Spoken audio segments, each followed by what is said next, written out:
JDU विधायक श्याम रजक ने बांकीपुर के इस उपचुनाव परिणाम पर प्रतिक्रिया साझा की है। आपको बताएं कि उन्होंने कहा है कि हार की गंभीर रूप से समीक्षा करनी होगी। स्थानीय कार्यकर्ताओं में उदासीनता थी या बाहर से जो प्रचार करने आए उनके साथ समन्वय की कमी थी या फिर मतदाता के साथ हम संवाद नहीं कर पाए। इन सभी बिंदुओं पर समीक्षा करनी होगी। उन्होंने कहा कि जमीनी स्तर पर तालमेल बढ़ेगा तो पार्टी और भी मजबूत होगी। हमारे पास स्थानीय कार्यकर्ताओं का कहीं अभाव नहीं है, लेकिन स्थानीय कार्यकर्ताओं में क्या उदासीनता थी या जो अन्य जो लोग आए नेता उनके साथ समन्वय का अभाव रहा, या हम हर मतदाता जो हमारा मतदाता रहा, एनडीए का मतदाता रहा, उसके साथ हम संवाद नहीं कर पाए। ये सारे चीज समीक्षा करने की जरूरत है। समीक्षा के उपरांत जब तय हो जाएगा उस पर कार्यक्रम करने की जरूरत है कि कोई भी जो हमारी जो रहा है वो वापस आ जाएगा। इसमें कहीं चिंता करने की बात।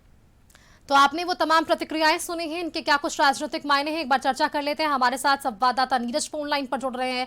नीरज, जो परिणाम सामने आए बांकीपुर विधानसभा के उपचुनाव को लेकर, एक तरफ जनसुराज की जो परेशानियां रही थी पिछले चुनाव में उसे दूर कर वो प्रचंड जीत इन्होंने हासिल की, लेकिन अब जो प्रतिक्रियाएं सामने आ रही है, वो चाहे हम आनंद की बात कर ले और दूसरी तरफ अगर श्याम रजक की भी बात कर ले, ये तमाम जो अब प्रतिक्रियाएं सामने आ रही है, इसके क्या कुछ हम राजनीतिक मायने निकाल सकते हैं?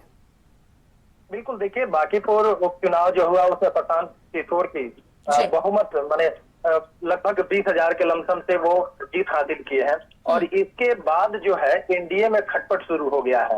ये जो बयान आपने आनंद सिंह को हमारे दर्शकों ने सुना, हमने भी सुना, और जदयू के जो वरिष्ठ नेता हैं, विधायक हैं श्याम रजक, उन्होंने भी जो बयान दिया है, इससे स्पष्ट हो रहा है कि एनडीए में सब कुछ ठीक नहीं है, अंदर खाने में बहुत कुछ चल रहा है। आनंद सिंह ने तो साफ तौर पे कहा कि जनता ने अपना नया विधायक चुनने का काम किया है, ये कोई दुकान से चीज खरीद के लाने की चीज नहीं है, ये बात हकीकत है। और निश्चित तौर पे ये चीज एक बड़ा मैसेज यहाँ से निकल के आया है कि भारतीय जनता पार्टी और एनडीए में सब कुछ ठीक नहीं है, क्योंकि श्याम रजक ने स्पष्ट रूप से ये कहा है कि संगठन को बूस्ट स्तर पे मजबूत करने के लिए तो जोर दिया गया, लेकिन पार्टी के जमीनी कार्यकर्ता और मतदाताओं के बीच समन्वय की कमी रही। आखिर की कमी कैसे हो गई? जब एनडीए सब लोग बोले कि एकजुट है, हम लोग लगातार सब लोग प्रचार प्रसार किए, तो आखिर अंदर खाने में क्या पक रहा है?